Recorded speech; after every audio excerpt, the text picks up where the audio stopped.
Hello and welcome to the 11th season of North Country Matters. My name is Donna Seymour. I'm a member of the St. Lawrence County branch of the American Association of University Women, one of the civic partners for this show. Today I have Gloria McAdam, the Executive Director of Garden Share, with me in the studio. Gloria, welcome to North Country Matters. Welcome back to the North Country. Thank you so much. Great to be here with you. Well, you are from Gouverneur originally and a St. Lawrence University graduate. You've been in Connecticut for the last 35 years. 35 years, and you're back in the North Country now, which is wonderful. You just took over the executive director spot for Garden Share, which is a local not-for-profit organization that works to end hunger and strengthen the food system here in the North Country.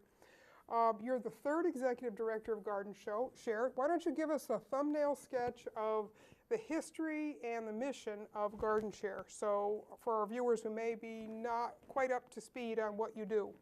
Sure. Garden Share actually started in 1996 by Phil Herndon, who was a gardener and wanted to teach people to garden, and that is kind of where they started out, and they encouraged gardeners to donate their surplus produce to the neighborhood centers or other food pantries in the North Country. But as the organization evolved a little and Phil brought in more board members, they started to really investigate issues around hunger, local food security, and realized that it's about more than just growing gardens. It's about more than teaching people to garden. It's about more than donating surplus food if we're going to solve these problems. What excited me about the job, and I've worked for 30 years in a food bank, so distributing surplus food to food pantries and community kitchens. And I realized almost from the beginning that's not really a solution. It does certainly provide someone with a meal for today or tomorrow, but it's not a solution.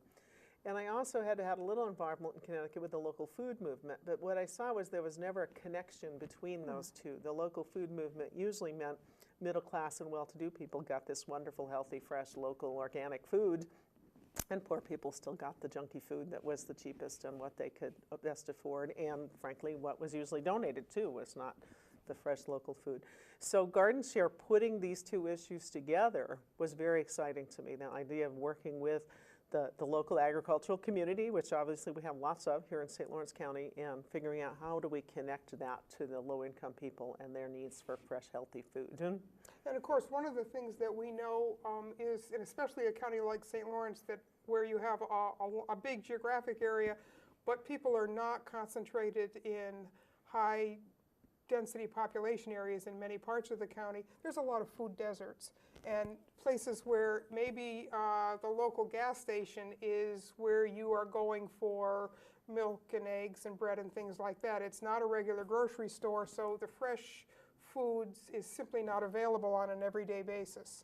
Absolutely, and imagine if you don't have a car too, which some Right. people don't. Because of their age or because of their income, they don't have a car. And so then if you're in one of those remote places, how do you get food? How do you get food from a store if you have money to buy it? How do you get food from a food pantry if you don't have money to buy it? When I was up here in the fall, I was at my brother's house in Gouverneur, and my sister-in-law told me this incredible story. She volunteers at one of the food pantries in Gouverneur, and she actually met a woman there who had walked from Fine to Gouverneur to go to the food pantry. I went and Google mapped it. It's 28 miles. Yes, it is, and there's not a sidewalk to be found. That's nice. Right down Route 58. The pastor of the church, when he found out this woman had walked, did find someone to take her home and help make the connections that she could get that assistance in the future without walking that far. But imagine to be out of food, and you feel like that's your only alternative, to walk that far to get to the food pantry. Yeah, that's right. So you bring more than 30 years of experience in fighting hunger back home here to St. Lawrence County. Tell us a little bit about your experiences in doing that and how what you learned during that process is shaping how you want to take Garden Share and move it into the future. So I was the CEO of an organization called Food Share, so that's always been kind of interesting as I've gone through this transition, Food Share to Garden Share. Food Share is the regional food bank in the Hartford area, and it's not unlike the Food Bank of Central New York in the Syracuse area, which does serve St. Lawrence County. The difference, of course, being that we serve two little counties in Connecticut, so we had a tiny geography. St. Lawrence County is about half the size of the state of Connecticut, and we had a much smaller geography than that because there were 2 food banks in Connecticut. So we distributed food mostly that we got from food companies, things that were surplus, that maybe they're approaching their date or there's some reason that it's not being put out to market, not saleable. But we could get it donated and then give it to the food pantries and the community kitchens. And almost from day one, I realized this isn't a solution. People line up for food today and you give them food, and it's a solution in the sense that they're not going to be hungry tonight, but they're going to be back tomorrow or next week or next month if we can't get at what some of the underlying issues are. And so we did take a different approach than many food banks do and try to get at underlying issues. One of the unique programs we started was a SNAP outreach program. SNAP is the Supplemental Nutrition Assistance Program. People know it as food stamps, though it's not been called that in a long time. And many people who are eligible for SNAP are not enrolled in it. And usually it's 2 issues. It's lack of information and knowledge, not knowing that they are eligible, or being, maybe some neighbor said, oh, I couldn't get it, you won't be able to get it either, just bad information. And then the challenging application. The forms are challenging to fill out.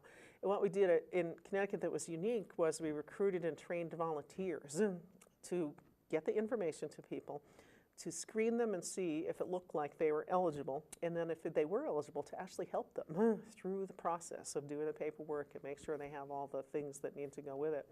So we actually saw a good 10% increase in the enrollment rate in SNAP, and had set a goal to get another 10% increase, and to get to a total of 90% of those who are eligible enrolled. And if they're eligible, why shouldn't they be enrolled? It's the best way to fight hunger, because people can go to the grocery store and buy their own groceries and get exactly what they need rather than what happened to be donated.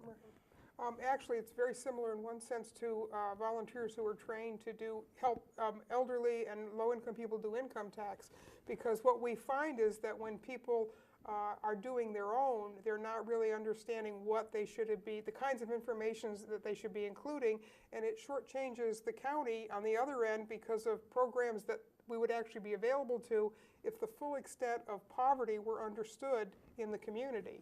So you're right, it's a very similar volunteer job, and in fact we had crossover in the volunteers because we realized, oh, those volunteers that do income taxes are only busy from January to April. Maybe we can get some of them to do SNAP outreach the rest of the year. So this is a program that you're looking to bring to Perhaps. I haven't maybe? Learned enough yet about what kind of outreach is going on around SNAP in St. Lawrence County, but I think that's a possibility, and it just shows some of the creative thinking that the organization I was with previously put into the issue.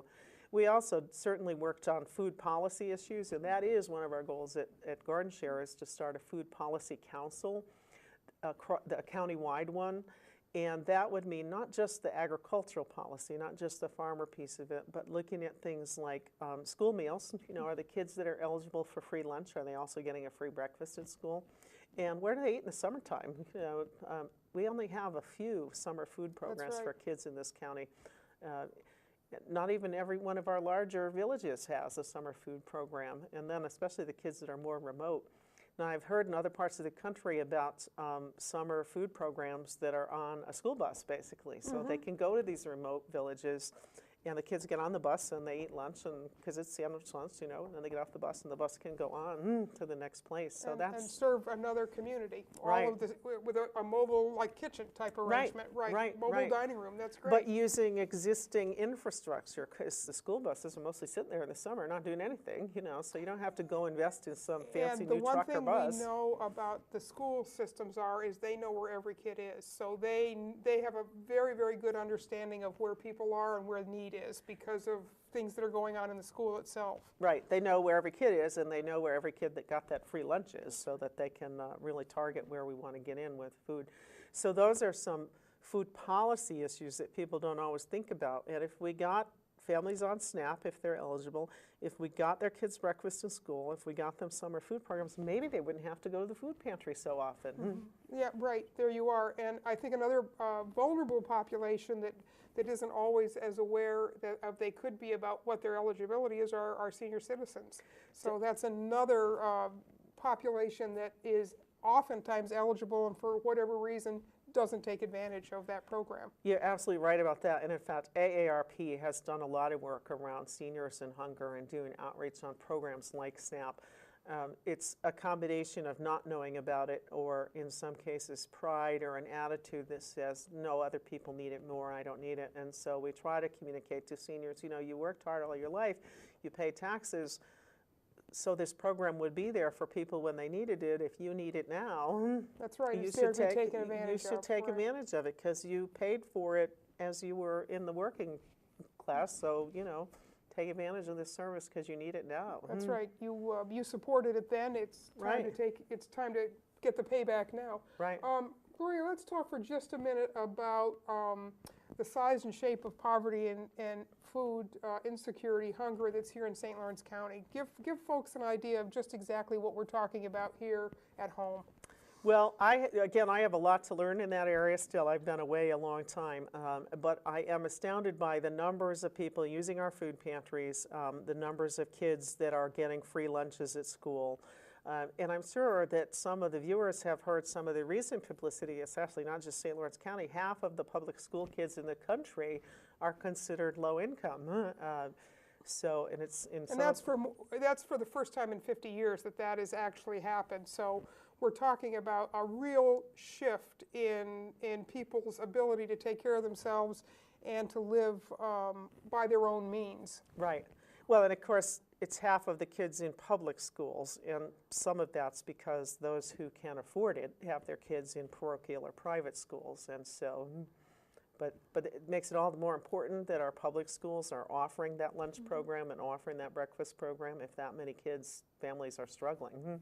And we also know several school districts who do what they call a backpack program on Friday that takes food home over the weekend, because the kids are depending on the lunches and the breakfast during the school day, but then that leaves them home in a situation where there may not be enough food, and certainly long vacations only make that problem worse.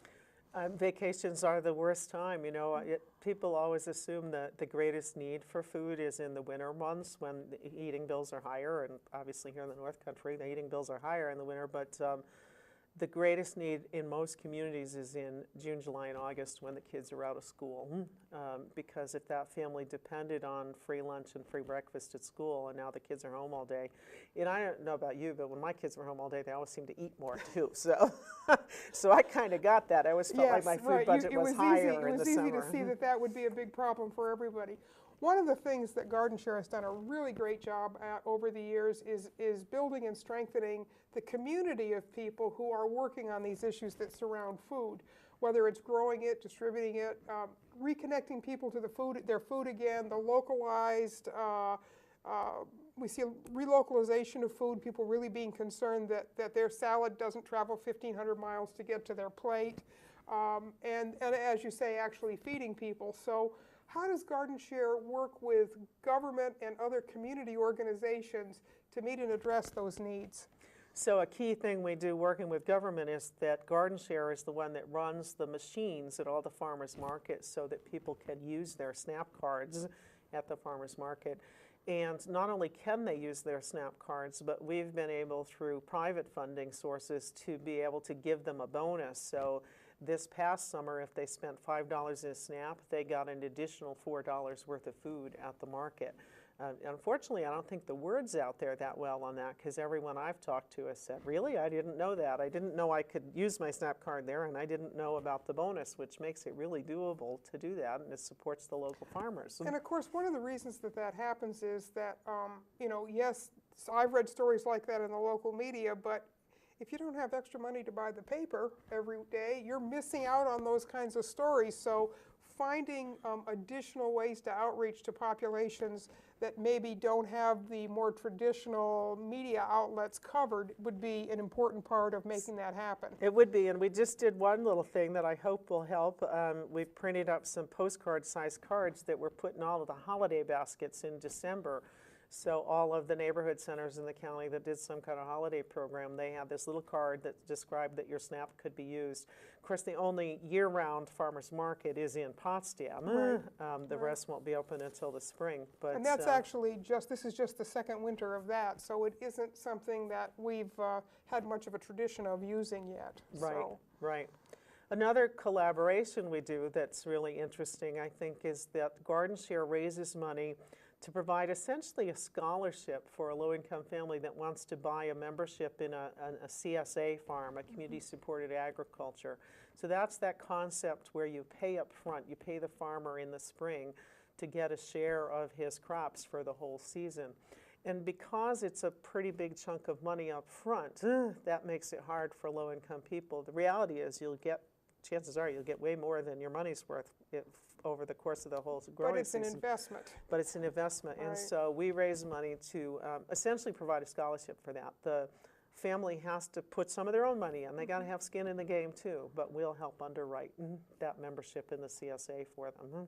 Now, because Garden Share started out as an organization that actually encouraged gardening and was trying to share that, do you also provide some help for people who want to get started with a garden but maybe don't have tools or don't have the knowledge or don't have the resources or haven't used them before?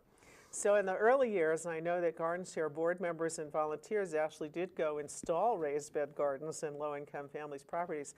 And what I haven't learned yet is why they stopped doing that. And I would like to find that out because I think that would be an interesting thing for us to do.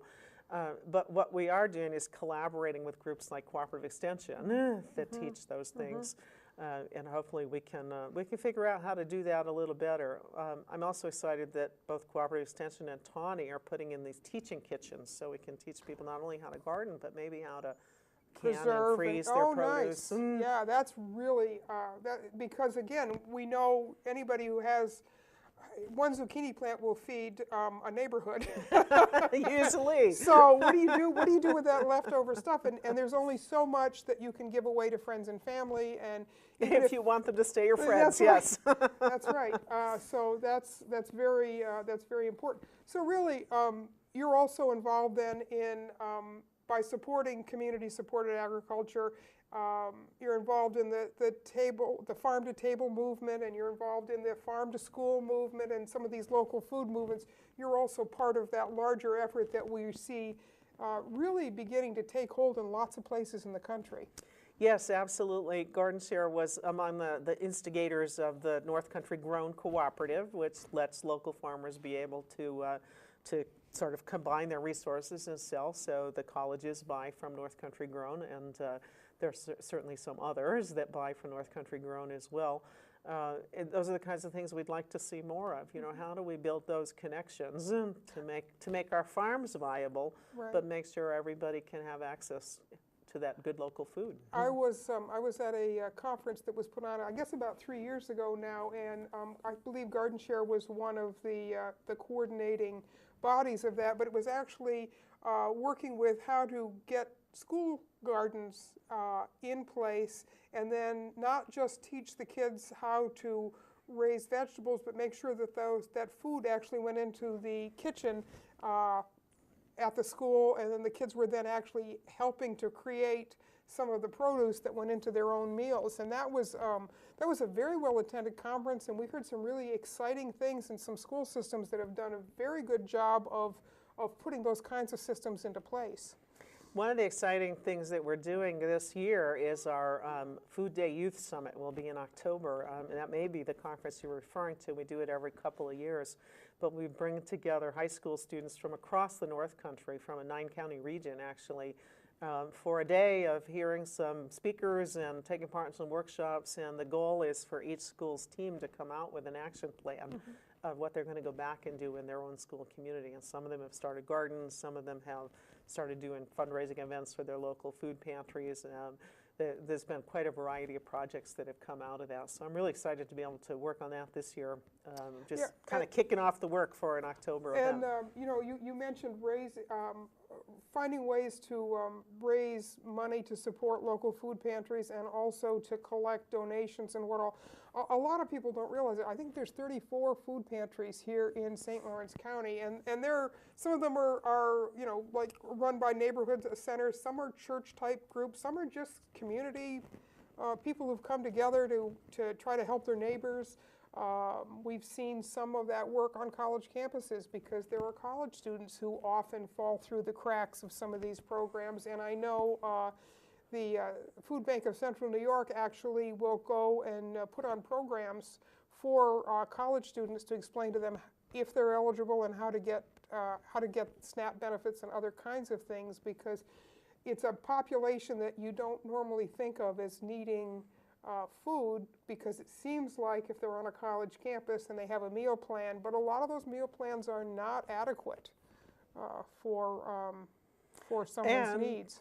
Many students don't live on campus and don't have the meal plan either. You know, they're trying to save money by sharing an apartment somewhere off campus. That's right. And they can be struggling. You recently just presided over your first Growing Community Social Saturday on behalf of Garden Share. Tell us what that entailed and how it illustrates the work that Garden Share does.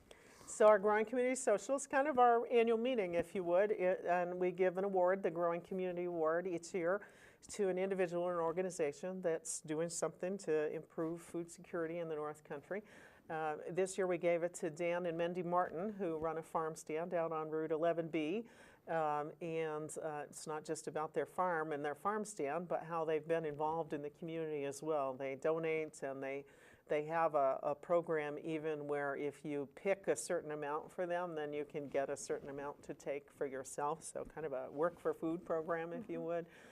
So they've been pretty creative and innovative and very engaged in the community as well. So I was really pleased to meet them. I'd been hearing about them all fall as I was doing transition work and getting ready for this job, and pleased to honor them. And what a great gathering we had. We had farmers, and we had social service people and cooperative extension people. And so that's part of what we're about, trying to create this community of people that care about food issues and are trying to make a difference around food and hunger issues for everybody, not just for low-income people. And it was just really cool to have that whole group there together. Well, you know, it's something that we saw as a nation back during World War II with Victory Gardens, when there was rationing and there was difficulty sometimes in getting that. And it seems like in a couple of generations we got away from every family had a garden, most had maybe a small flock of chickens or whatever. And, you know, then we got to sort of where everybody buys their groceries at the grocery store, and they got away from being even able to produce a little bit on their own. And so it's nice to see that as a nation, a lot of people are thinking about that. And there was a great piece just in the paper today about home canning and preserving. And it was nice to see that, because for people who have done that, that's very satisfying to know that you can put up something and in the middle of the winter create a dish that tastes just like it came out of the garden. So I'm very interested in those issues, and I don't know where we'll get with Garden Share with them in the near future, because we have a lot of work on our plate, but that, as you said, reclaiming some of those self-sufficiency skills. I mean, I grew up with, we had close to half an acre in garden, and we spent the whole summer in the garden and in the kitchen canning that stuff, and I feel like that's been lost. My children didn't do it. They wouldn't know how. Now, I do joke that some of the reason I don't do it anymore is because I spent my summers in the kitchen canning. I have a garden and I freeze things, but not anywhere near on the scale that my parents did. Right, right. Well, I know, you know, that's how my parents grew up, and during the Depression years, and they kind of got away from it a little bit, and it's something that the next generation has tried to get back into, so it's interesting. So, Gloria, tell us what the next thing is, whether it's big or it's small, that you plan to work on with Garden Share, and more importantly, how can people become involved in the work that Garden Share is doing? Well, honestly, the most critical thing for Garden Share to figure out is how to be fiscally, financially sustainable. We've been very grant dependent, a little bit of fundraising, and it's challenging, and we need to figure that out. And we are actively looking right now for volunteers to serve on our committees, to serve on a fundraising committee or on committees that put together specific events We're looking for a couple new board members as well. For the students out there, we're looking for interns too, interns who can work on some of our programmatic things, food issues, but we're also actually looking for interns who can help us with some business, finance-oriented things as well, because a nonprofit is a business. You know, we've got books to keep, we've got all kinds of things to do like any business does. So you know, I encourage people to visit our website, which is easy. It's gardenshare.org, and have a look around. And in fact, we put it on the graphics on this show, so people will see that as it comes up, right? Yep. So visit the website, have a look around, get a feel for what we do, and if you're interested, get in touch. You can email us right through, call us right from the website. The information is all there. And I would love to talk to anybody that's interested in how they might get involved with our work. If, for example, if somebody lives in a small community and they want to do something like start a local food pantry, or you know, some way to help their neighbors become better gardeners, and they get a hold of you, can you give them that kind of help, or give them some people to talk to? I would give them some direction, probably Right. not be giving them the help myself, but give them some direction. I just took a phone call from somebody that wanted to know how we could start selling at the farmer's market, and I had to say, I'm too new to know the answer to that, but I can put you in touch with the right person that can answer that question for you. Right. Well, and you know, there's so many opportunities for people to do small scale